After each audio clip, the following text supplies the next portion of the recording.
Hello, Booktube. Welcome back to my channel. Last week I did a little video out on the porch here behind me and briefly mentioned that I had gone to a library sale and gotten some books, but I didn't go through each of the books and talk about each one and why I bought them, and I kind of wanted to do that today. And so let's get started. Most of these books, by the way, I got each of them for $4. They're all paperbacks, and they were $4 each, and I got 10 of them. And most of them, I'd say at least half of them I got because there's at least some sort of Booktube connection, something I'll be reading later for a book club, or just something that following different Booktube accounts has sort of prompted me to at least think about. And kind of the other half of these books are books that I had thought of buying at one time or another, and just for whatever reason, just didn't feel quite inspired enough to pay, either pay full price or, pay a certain amount of money, and just wasn't, or it just wasn't the right time, whatever the case was. But anyway. On with the books. The first one is the Odyssey by Homer, and I've never read this. We are going to be reading this later in the year in Randy Ray's Seriously Well-Read Book Club, and so I've been eyeing different copies of this in Barnes & Noble, and just happened to see this at the book sale, and again for $4. So yeah, didn't take me very long to just snap that up. So yeah, next book, also another Booktube related pickup. This is Charles Dickens' Bleak House. Never read this either. I have read, or at least last year I read or listened to Great Expectations. I also, I know I was assigned Great Expectations in college, and I have the copy of the book Great Expectations that I bought in college, so I assume I read it then too. And I've read a good of the way through other Dickens books, but yeah, I didn't have a copy of Bleak House. It's something that I have thought of picking up when I've been in used bookstores, and even in Barnes & Noble, and just have never got around to getting it. So yeah, again, didn't have, wasn't very hard to decide to buy this while I was there at the bookstore, or at the library sale. Here's another Booktube inspired book that I have never read anything by the author, and I've obviously not read this book either. It is Death Comes for the Archbishop by Willa, Cather. Again, this is a book that under normal circumstances, since I don't know anything about the author, I would probably just get from the library. But again, for $4, I thought, well, maybe this is worth picking up. And this is a book I have seen referenced on several Booktube channels, and I thought it was, the subject involves a priest or priests in the 1850s trying to kind of spread the faith in New Mexico around the time of when the New Mexican territory came into the United States. And so don't really know much about it beyond that and what I've read on the back cover here. But again, thought this was worth a pickup. Next book, Thomas Merton's The Seven-Story Mountain, an Autobiography of Faith. This is not a book I don't think I've seen talked about on Booktube, or at least not in my corner of Booktube, but it's a book that I have known about, have been aware of for some time. I know a little bit about Thomas Merton. He kind of has a reputation of being sort of connected to the more contemplative Christian tradition.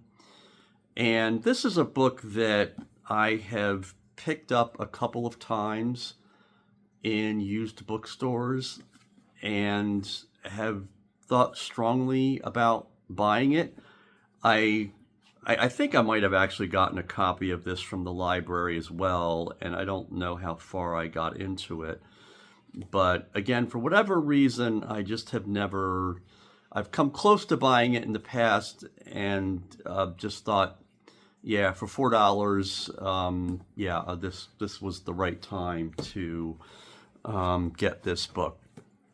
Here was a book that I guess I've heard of, but I certainly hadn't thought about in a really long time. It's Cry Freedom by John Briley, the legendary true story of Steve Biko and the friendship that defied apartheid. Haven't thought about this book or Stephen Biko in quite a long time. Of course, there's the famous Peter Gabriel song from the 1980s, I think, maybe the 1970s, called Biko.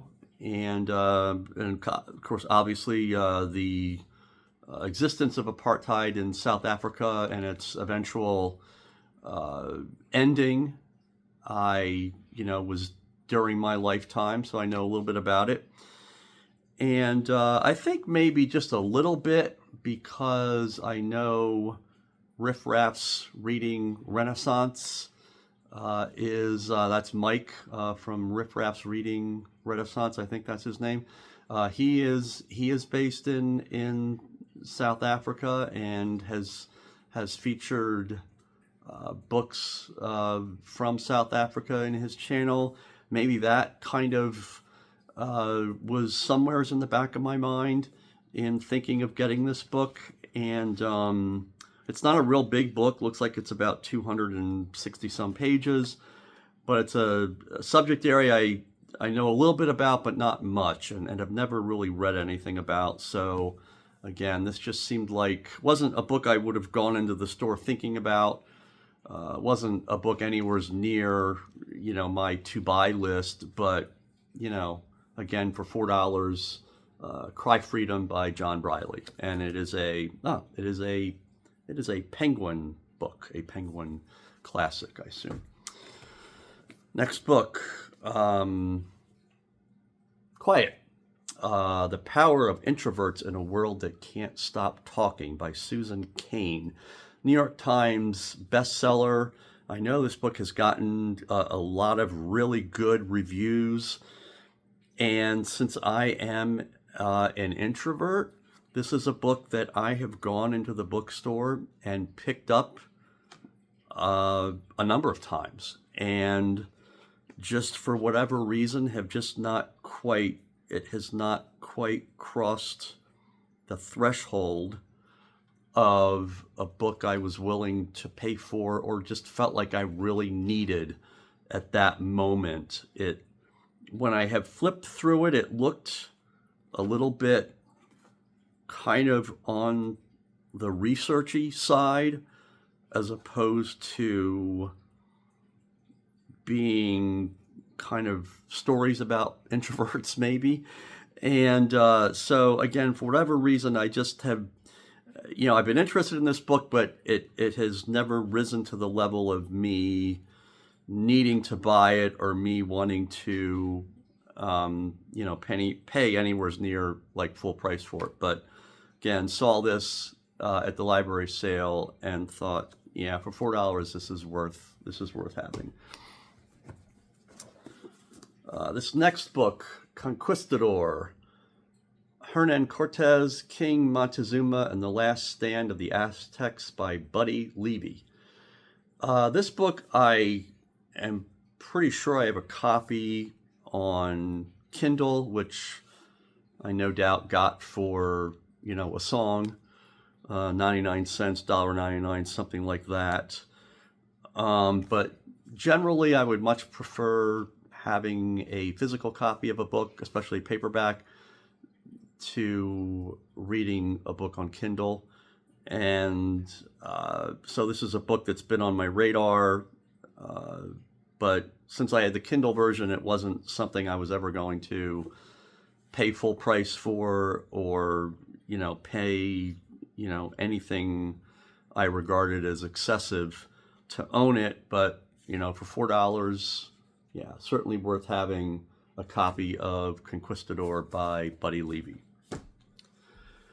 Here's another one this book has been around for a while. Let's see when it was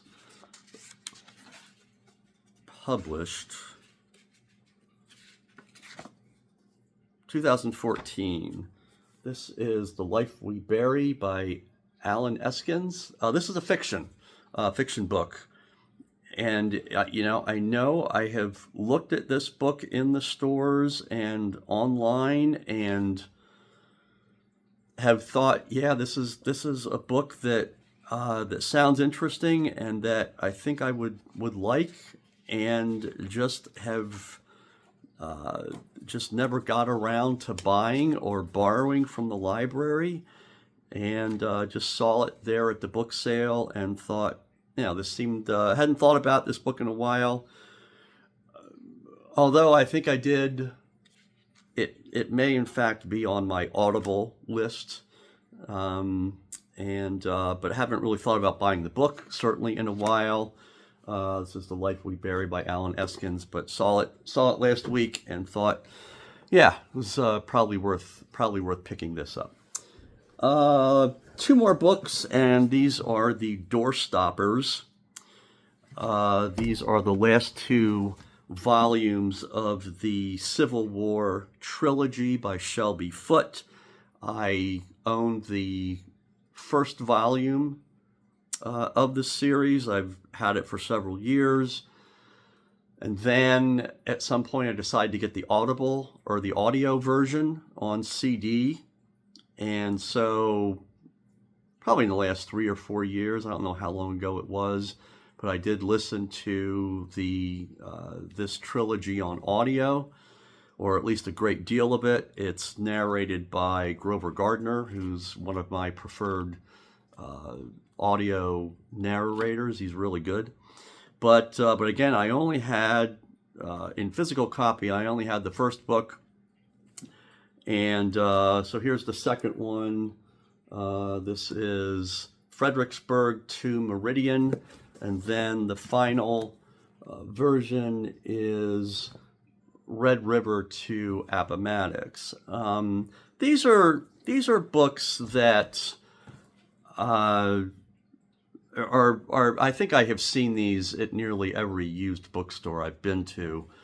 But again, I just think these were not books that I was inclined to purchase if they were, if they were $10 or more. This is, not something probably not something I would buy. Certainly not something that I think I would, under most circumstances, go into a Barnes & Noble and buy brand spanking new copies of these. But seeing them on the table at $4 each, I thought it was worthwhile. Finally, kind of completing my my library of the Shelby Foote Civil War trilogy, and getting these used versions. They're both in pretty good shape. Really, all the books that I got last week were all in really good shape. I assume that the people organizing the book sale kind of weeded out books that were not in good enough condition to sell, but these were all in really good condition. Then there were some books that I picked up, but then just decided to just not get. I guess all of these books sort of represent books that I imagine myself reading or reading from.